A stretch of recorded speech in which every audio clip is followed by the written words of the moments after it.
Peggy 18. In this 4-part series, get an inside look on the making of one of the most anticipated titles in gaming history. This is Inside Assassin's Creed 3.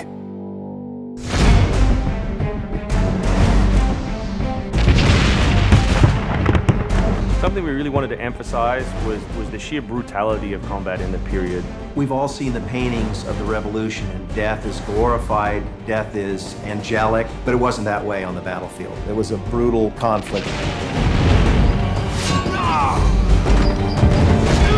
It feels that you're constantly going through dynamic fights, and that's not something technically we could do in the past. So it was like a personal challenge on the team to say, no, I think we can do this.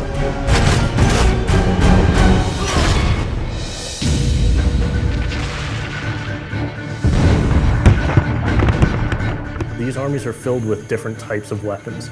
So, you have everything from muskets, you have grenadiers, you have guys with boarding axes.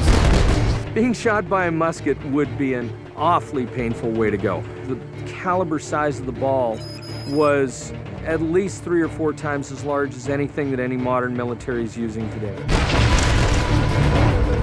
After the muskets were discharged, they would charge with their bayonets.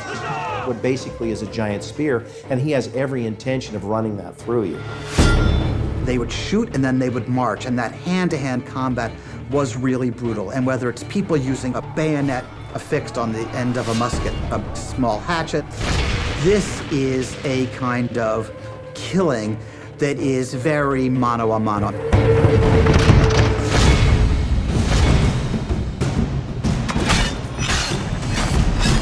All the animations, all the weapons are brand new. It was interesting to start on a new style of fighting that is much more close and aggressive. Connor's favorite weapon is the tomahawk, obviously super deadly in hand-to-hand combat. Also the bow and arrow. It fits with his native heritage and it's lethal.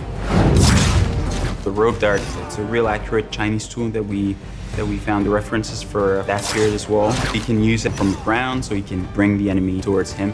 It gives him the ability, for example, on a tree, to hang someone from above.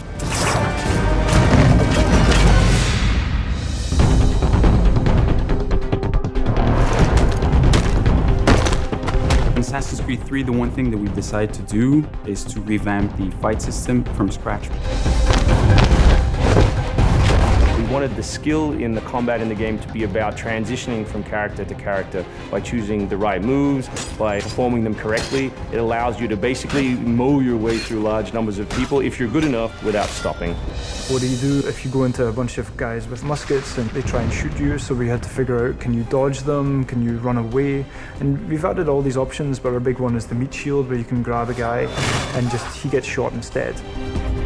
Our mocap guys are stuntmen. We spend a long time with them rehearsing and figuring out exactly what would be the greatest choreography. We had to go through, like multiple people.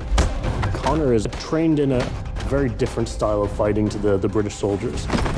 The close quarters flow of the combat that's happening between the punches, the kicks, and everything else is indicative of what happens in the real world. I'm very impressed by the moves that they do. It's cool to see push kicks and axe kicks and different sort of takedowns that are done correctly and very believable when they're done. Right hand right, punch to the face, boom, to the throat, to the groin, finish with boom. This is something new for us that we're really proud of. It's fast, it's fluid, and you go through these guys like butter.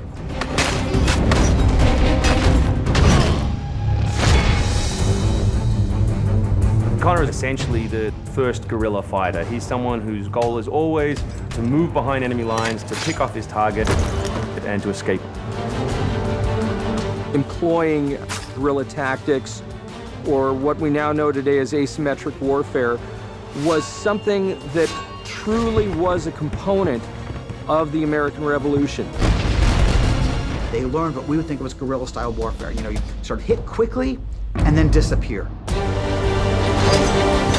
American tactics were really frowned upon by the British because the Americans did adapt the tactics that were used by the Native Americans from the French and Indian War. The first big battle, Lexington and Concord, takes place on a New England town green. And as the soldiers march back to Boston, they are marching along a dirt road lined by stone.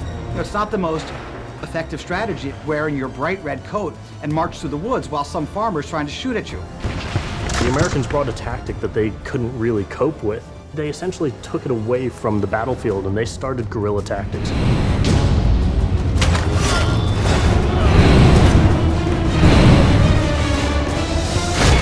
Next time on Inside Assassin's Creed 3, the hero behind the war. Connor is the hero of the American Revolution. He's a bit more like Dirty Harry. Connor is the current day Special Forces soldier. Silent, stealthy. He's fighting for freedom and he's fighting against tyranny.